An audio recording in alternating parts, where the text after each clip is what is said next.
Hello guys, welcome to our channel Anand academy. நம்ம இன்றைக்கி current affairs மே 27, 28, 29 பார்க்க போகிறோம். ஸோ ஆல்ரெடி மே 26 வரைக்கும் நம்ம சேனலில் இருக்குது. ஸோ அதோட வீடியோ லிங்க்ஸை நான் டிஸ்கிரிப்ஷனில் தரேன், மறக்காமல் பார்த்துருங்க. ஸோ அதே மாதிரி நம்ம சேனலில் குரூப் 4க்கான தமிழ் இலக்கணம் கிளாஸஸும் போய்கிட்டு இருக்கு.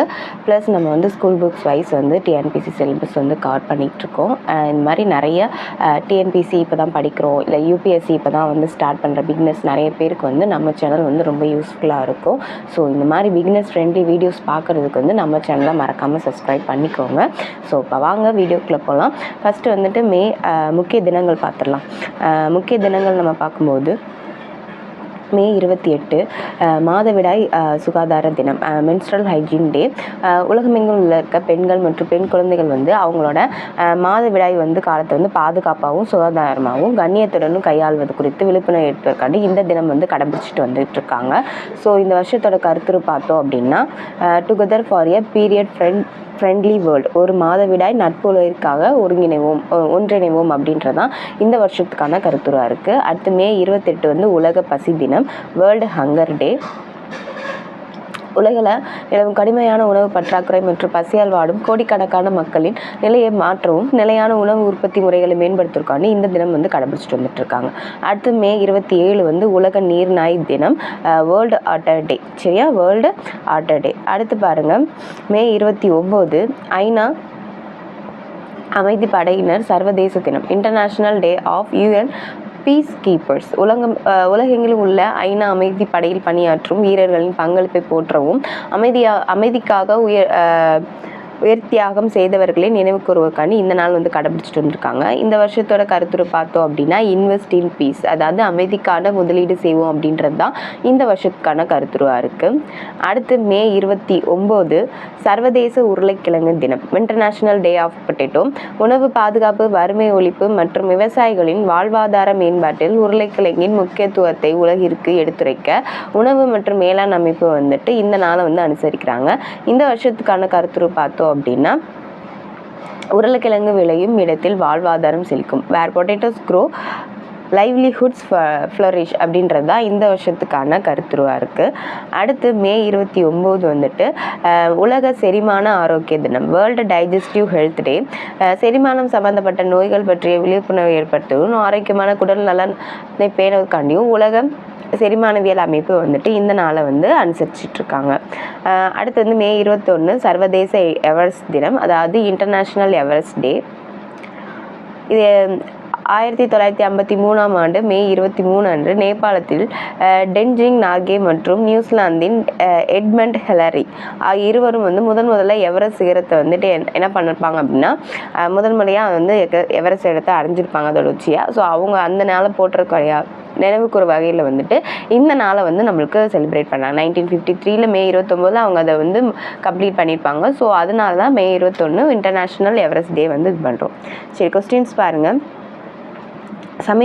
மத்திய அரசால் சமீபத்தில் செயல்பாட்டு வழிகாட்டுதல் வெளியிடப்பட்ட பவ்யா மீன்ஸ் பாரத் ஆதியோகிக் விகாஸ் யோஜனா திட்டத்தின் முதன்மை நோக்கம் என்ன நம்ம பார்த்தோம் அப்படின்னா, முதலீட்டுக்கு தயாரான 100 உலகத்தரம் வாய்ந்த தொழிற்பேட்டைகளை வந்து உருவாக்குறது தான் இந்த திட்டத்தோட முக்கிய நோக்கமாக இருக்குது. சரியா, பாரத் உத்யோகி விகாஸ் யோஜனா மத்திய வர்த்தகம் மற்றும் தொழில்துறை அமைச்சகத்தின் கீழே வந்துட்டு இயங்கக்கூடிய தொழில்துறை மற்றும் உள்நாட்டு வர்த்தக மேம்பாட்டுத்துறை இத்திட்டத்திற்கான வழிகாட்டுதலை வந்து வெளியிட்டிருக்காங்க. சரி, அந்த பவ்யா திட்டத்துக்கான என்ன வெளியிட்டிருக்காங்க அப்படின்னா,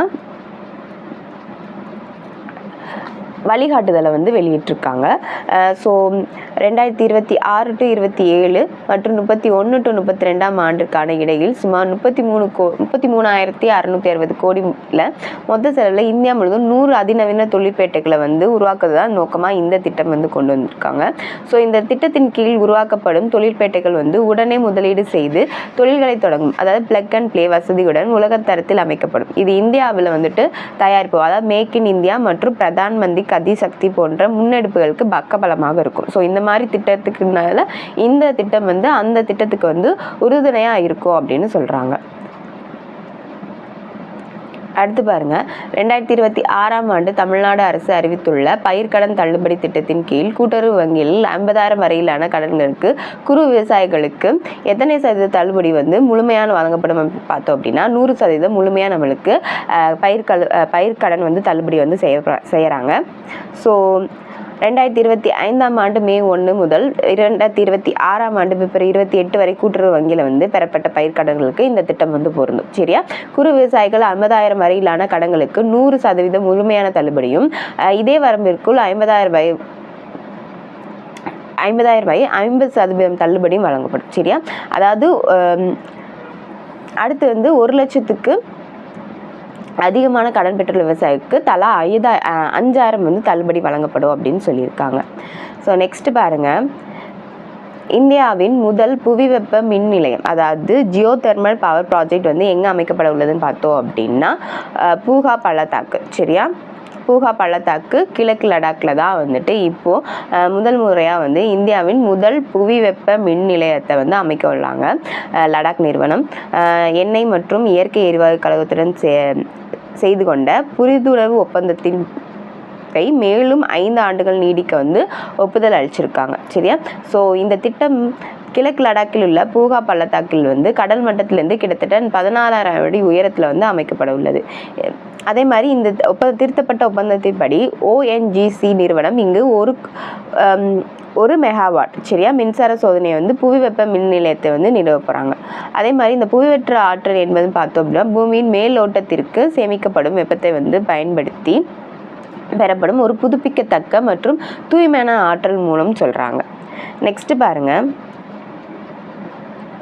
2025ஆம் ஆண்டிற்கான ஐக்கிய நாடுகள் சபையின் ஆண்டின் சிறந்த இராணுவ பாலின பாதுகாவலர், அதாவது military gender advocate of the year விருதை வந்து பெற்ற இந்திய இராணுவ அதிகாரி யாருன்னு பார்த்தோம் அப்படின்னா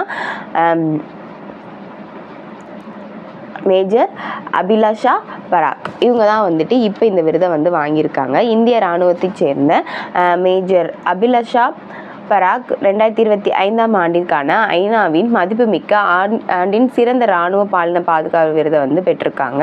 ஸோ இவங்க வந்து பார்த்தோம் அப்படின்னா இப்போது லெபனானின் உள்ள ஐக்கிய நாடுகள் இடைக்கால படையில் வந்துட்டு பெண்கள் ஈடுபாட்டு குழுவில் வந்துட்டு தளபதியாக பணியாற்றிட்டு வந்துட்டு இருக்காங்க. ஸோ மேஜர் அபிலாஷா பராக் இந்திய இராணுவத்தின் முதல் பெண் போர் ஹெலிகாப்டர் விமானியும் ஆவார். சரியா?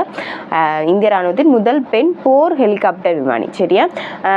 அடுத்து வந்து இந்த விருதை பெறும் 3வது இந்தியர் வந்து இவர். ஃபர்ஸ்ட் வந்து 2019 மேஜர் சுமன் கவானி வாங்கியிருப்பாங்க. அடுத்து வந்துட்டு 2023 மேஜர் ராதிகா சென் வாங்கியிருப்பாங்க.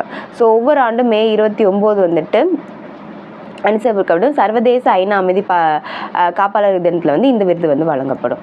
ஸோ நெக்ஸ்ட் பாருங்கள், 2026ஆம் ஆண்டிற்கான பத்ம விருதுகள் வழங்கப்பட்டதில் தமிழ்நாட்டைச் சேர்ந்த எவருக்கு மருத்துவத்துறைக்கான பத்ம பூஷன் விருது வந்து வழங்கப்பட்டுச்சுன்னு பார்த்தோம் அப்படின்னா கள்ளிப்பட்டியை சேர்ந்த ராமசாமி பழனிசாமி அவங்களுக்கு தான் வந்துட்டு என்ன வழங்கியிருக்காங்க அப்படின்னா மருத்துவத்துறைக்கான பத்மபூஷன் விருது வந்து வழங்கியிருக்காங்க. ஸோ குடியரசுத் தலைவர் வந்து மாளிகையில் வந்து குடியரசுத் தலைவர் மாளிகை ராஷ்டிரபதி பவனில் மே 25, 2026 அன்று நடைபெற்ற சிவில் விருதுகள் வழங்கும் விழாவில் வந்து இந்திய குடியரசுத் தலைவர் திருமதி திரௌபதி முர்மு அவர்கள் வந்து இந்த விருதை வந்து வழங்கியிருக்காங்க.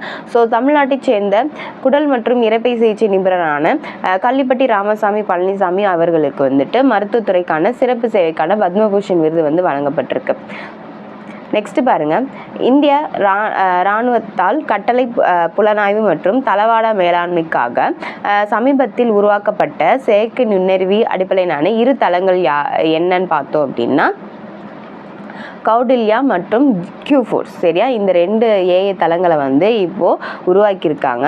ஸோ டீட்டெயிலாக பாருங்கள். கௌடாலியா இது வந்து ஒரு AI ஆதரவு பெற்ற கட்டளை புலனாய்வு தளம். சரியா? AI powered command intelligent platform, தரவு பகுப்பாய்வு, முடிவெடுப்பதற்கான ஆதரவு மற்றும் செயல்பாட்டு தயார் நிலை ஆகியவற்றுக்கு வந்து இது பயன்படும் சொல்லியிருக்காங்க.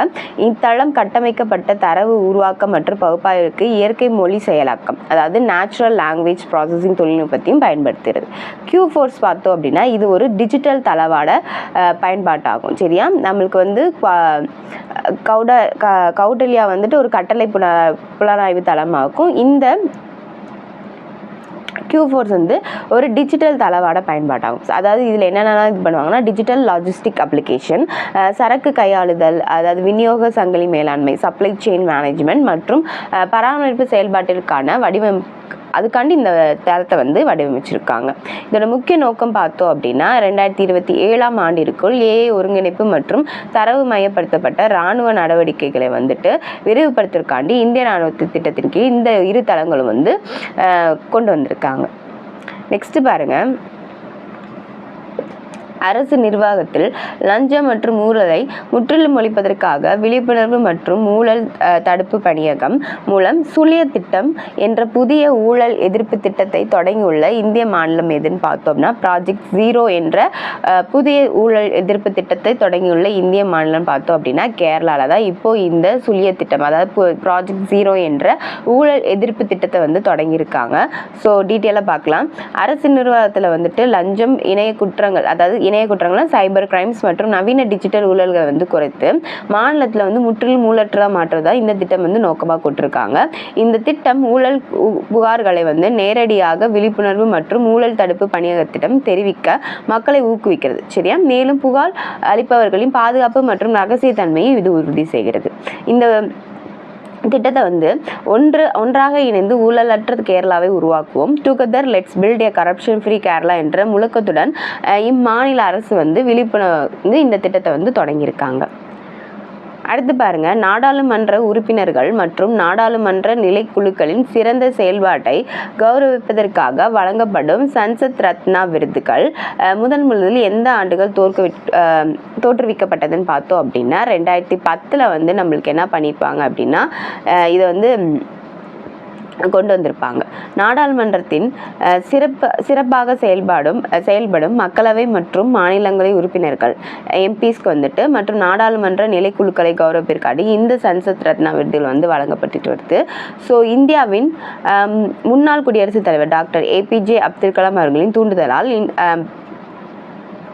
பிரைம் பாயிண்ட் அறக்கட்டளை, பிரைம் பாயிண்ட் ஃபவுண்டேஷன் மூலம் 2010ஆம் ஆண்டில் வந்து இந்த விருது வந்து முதல்ல தோற்றுவிக்கப்பட்டுச்சு. ஸோ இதில் பார்த்தோம் அப்படின்னா, விவாதங்கள், கேள்விகள் எழுப்புதல், வருகை பதிவு, குழு பங்கேற்பு மற்றும் தனிநபர் மசோதாக்கள் போன்ற அதிகாரப்பூர்வ நாடாளுமன்ற தரவுகளின் அடிப்படையில் இந்த விருதுக்குறிகளை வந்து தேர்வு செய்வாங்க. சரியா? எப்படி இந்த விருது கொடுப்பாங்கன்னு பார்த்தோம் அப்படின்னா, அந்த நாடாளுமன்றத்தில் வந்துட்டு அவங்களுடைய பேச்சு திறமைகள், கேள்வி எழுப்புற தன்மை, அதே மாதிரி வருகை பதிவு, அவங்க எப்படி நாடாளுமன்ற செக்ஷனுக்கு வராங்க, அதே மாதிரி குழு பங்கேற்பு, ஒவ்வொரு குழுவாக பங்கேற்று அந்த குழுவோட பங்கேற்பில் எப்படி அவங்க செயலாற்றுறாங்க, அதே மாதிரி தனிநபர் மசோதாக்கள் போன்ற அதிகாரப்பூர்வமான நாடாளுமன்ற தரவுகளில் வந்து அவங்களோட பங்கேற்பை பார்த்து இந்த விருதுகளை வந்து அவங்களுக்கு வந்து கொடுப்பாங்க. ஸோ 2026ஆம் ஆண்டிற்கான சன்சத் ரத்னா விருதுகளுக்கு 10 மக்களவை உறுப்பினர்கள், 2 மாநிலங்கள் உறுப்பினர்கள் மற்றும் 4 நாடாளுமன்ற நிலைக்குழுக்கள் தேர்வு செய்யப்பட்டிருக்கின்றன. ஸ்மிதா உதய்வாக், மேதா குல்கர்னி, ஜெகதாம்பிகா பால் மற்றும் நிஷித்காந்த் துபே ஆகிய இந்த ஆண்டு விருது பெறுபவர்கள் முக்கியமாக குறிப்பிடத்தக்கன்னு சொல்லியிருக்காங்க. ஸோ இதோட நம்மளுக்கு May 27, 28, 29 கரண்ட் அஃபேர்ஸ் நம்ம முடிஞ்சு. ஸோ நான் ஆல்ரெடி சொன்னதான் இது வரைக்கும் போட்ட மே கரண்ட் அஃபேர்ஸ் ஃபுல்லாக நம்ம சேனலில் இருக்குது. ஏப்ரல் மந்த் கரண்ட் அஃபேர்ஸும் நம்ம சேனலில் இருக்குது. ஸோ மறக்காமல் நம்ம சேனலை வந்து சப்ஸ்கிரைப் பண்ணிக்கோங்க. வீடியோ பிடிச்சிருந்துச்சுன்னா லைக் பண்ணுங்கள். தேங்க்யூ.